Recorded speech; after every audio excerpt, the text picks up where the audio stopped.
Welcome to another episode of Star Wars Documented. Today we'll be covering the second episode of the Book of Boba Fett, specifically when Boba Fett goes to see the mayor. In the previous episode, assassins tried to kill Boba Fett, and he managed to capture one of them.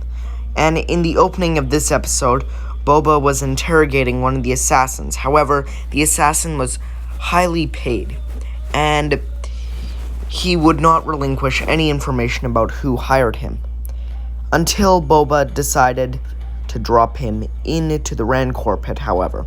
And the Rancor pit is clearly quite feared, because even though there wasn't a Rancor in there, the guy immediately released the information that the mayor had hired him. So, what does this mean? This most likely means that him and the mayor will have some sort of conflict or dispute. However, when he goes to see the mayor actually shoots this assassin in the head, which suggests that he probably didn't hire the assassin, or he did, but he wants to cover his tracks as best as possible. So, I think that this mayor might actually want to become the crime lord in the area, which is why he killed the assassin. And I also think that the mayor definitely is a very shady person and that Boba Fett cannot trust the mayor whatsoever. I think that the mayor is definitely going to pose a threat for Boba Fett. Not a big one, but I think that Boba Fett has to understand that the mayor is a powerful person who would kill him at a sign of weakness from Boba, which Boba seems to be having a lot of. And I think that Boba Fett's a very talented bounty hunter, so I think that he will be very successful in this field, but he needs to figure out his place, and he needs to figure out what his goals are, and especially for this assassin, he can't have those things happen to him again. That's a bad sign for Boba. That's very bad, because this assassin is highly trained, and if somebody tries to kill Boba, and they start off by sending those assassins, who knows who they'll send next. And I think the king leader guy understands this. He clearly has quite an understanding of the underworld and stuff like that. And for bringing this assassin in, which intrigues me, he actually pays Boba. And I think he is trying to convince Boba that he didn't send this assassin. I don't buy it. I don't think Boba buys it. I think Boba understands that this guy probably did. There's a pretty high chance that he did, but it'd be very interesting to see a turn of events where he didn't. Now, Boba says, I'll accept this money for tribute, but the leader says, I won't give you money for tribute, I'll give you information for tribute.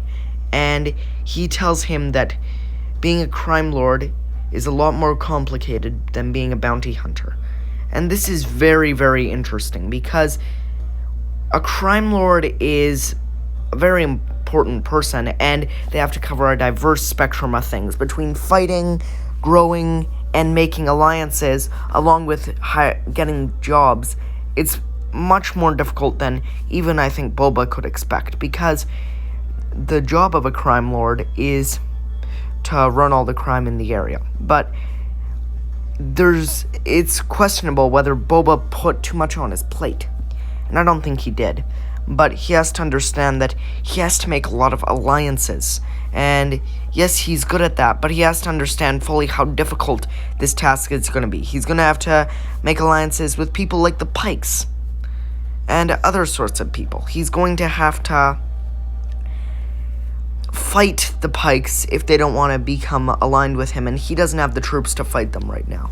He needs to be able to recruit troops and be very dominant. He needs to be scary, and that's something that Boba Fett doesn't seem to be very good at right now, and that's okay. I think he's just trying to rule with respect, but I think that he eventually, and soon, he's going to get to be a lot more scary, and he's going to become this great, not only warrior, but feared person, because though Boba's skills at fighting are unrivaled and incredible, he needs to have that fear to his name, which maybe he had before the original trilogy. I think that still he needs to be successful and powerful. Like the Hutts. The Hutts are very good at maintaining that fear and terror. Like, when the Hutts are coming up and you hear that drum, the whole bar goes silent. And if a room can silence for them, or even a town, that would be really nice for Boba, and Boba needs to have that. So I think that Boba needs to fight the Hutts for his territory, and he needs to show his power. He needs to show his dominance, because he is a very, very powerful bounty hunter. And at the end of the day, between him and the Hutts in a war, I think that if he had the right number of troops, he could win. And the fact of the matter is that Boba Fett is one of the greatest bounty hunters out there, and he also could be a great crime lord, but he needs to understand the position of a crime lord, and he can't take too much on his plate. And that's where I think he has enough experience to do it, but he has to understand that he has to be feared, and he does have to torture some people. And yes, the strategy of kindness is working well for him for right now, but eventually he'll come into an opponent which is more powerful than he could ever possibly imagine, and he'll have to kill them. Or he'll have to torture them, and he'll have to do something definitely morally questionable to prove his point. And that's the whole show, this struggle. Now, on that note, guys, I hope you enjoyed this video. Thank you for watching. May the Force be with you. Have a good day. Bye.